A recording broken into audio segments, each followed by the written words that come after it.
उस माया ने रास्ते में 400 कोस का एक नगर रचा। उस नगर की रचना बैकुंठ से भी अधिक सुंदर थी। बसहि नगर सुंदर नर नारी, जनु बहुत मन सिजरत तनु धारी। तेह पुर बसहि शील निधि राजा, अगणित हय गय सेन समाजा। उस नगर में ऐसे सुंदर नर नारी बसते थे मानो अनेक कामदेव और रति ही मनुष्य शरीर धारण किए हुए हों। उस नगर में शील निधि नामक एक राजा रहता था, जिसके यहाँ असंख्य घोड़े, हाथी और सेना के समूह थे। सुत सुरेश सम विभव विलासा,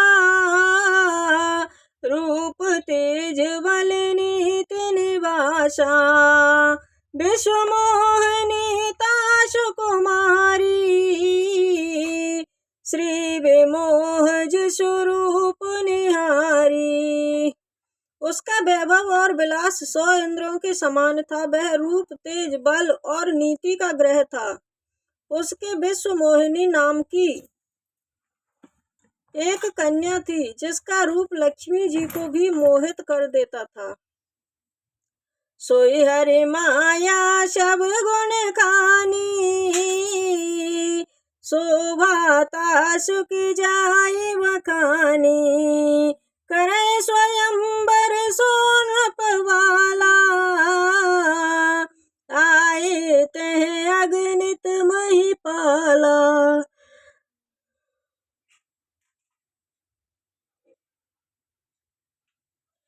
यह सब भगवान की माया ही थी। उसकी शोभा का वर्णन भला कैसे किया जा सकता है।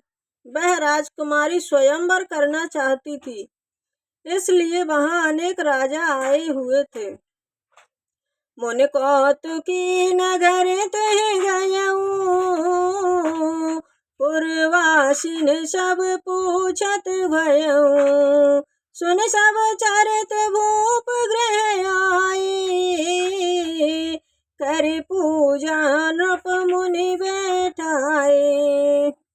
मुनि नारद जी उस नगर में गए और नगरवासियों से उन्होंने सब हाल पूछा।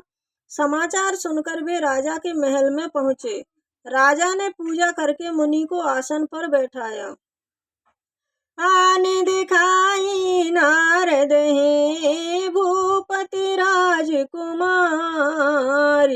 कहु नाथ गुण दोष सब, यह के हृदय विचार। लखन सिय रामचंद्र पद जय शरणोम, शंकर हरि ओम जय जय सिया राम। जय जय हनुमान हरि की जय। मंगल भवन अमंगल हारी, द्रवहु सुदशरथ अजर बिहारी। फिर राजा ने राजकुमारी को लाकर नारद जी को दिखलाया और पूछा कि हे नाथ, आप अपने हृदय में विचार कर इसके सब गुण दोष कहिए। देख रूप मुनि विरत विसारी, बड़ी वार लगी रहे निहारी। लक्षण तासु बिलोक बुलाने, हृदय हर्ष नहीं प्रगट बखाने। उसके रूप को देखकर मुनि जी वैराग्य भूल गए और उसकी ओर देखते रह गए। उसके लक्षणों को देखकर मुनि अपने आप को भी भूल गए और हृदय में बड़े ही हर्षित हुए, परंतु प्रगट में कुछ नहीं कहा। जो यह बरई अमर सोए होई, समर भूमि ते जीत न कोई। सेवहि सकल चराचर ताहि, बरई शील निधि कन्या जाई।